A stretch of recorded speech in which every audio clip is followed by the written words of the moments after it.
ગાંધીધામ મહાનગરપાલિકાએ રામપથ માર્ગ પર આજે સવારથી દબાણ હટાવ અભિયાન શરૂ કર્યું। ગાંધીધામ મહાનગરપાલિકાએ શહેરના વિકાસ અને ટ્રાફિક સમસ્યાના નિરાકરણ માટે મોટી કાર્યવાહી હાથ ધરી છે। સુંદરપુરી વિસ્તારના રામપથ માર્ગ પર આજે સવારથી દબાણ હટાવ અભિયાન શરૂ કરવામાં આવ્યું છે।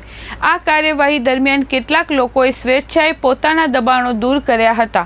મહાનગરપાલિકાએ કુલ 80 જેટલા પાકા અતિક્રમણો દૂર કર્યા છે।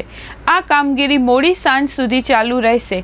કાયદો અને વ્યવસ્થા જળવાઈ રહે તે માટે અંજાર વિભાગના નાયબ પોલીસ વડા મુકેશ ચૌધરીના માર્ગદર્શનમાં ચુસ્ત પોલીસ બંદોબસ્ત ગોઠવવામાં આવ્યો છે। મનપાના બંને deputy municipal commissioner Mehul Desai અને સંજય રામાનુજની દેખરેખમાં કામગીરી ચાલી રહી છે। દબાણ શાખાના અધિકારી ગાયત્રી પ્રસાદ જોશી સહિત મોટી સંખ્યામાં સ્ટાફ આ કામગીરીમાં જોડાયો છે। વીજ તંત્ર અને એસઆરસીના કર્મચારીઓનો પણ સહયોગ લેવામાં આવ્યો છે।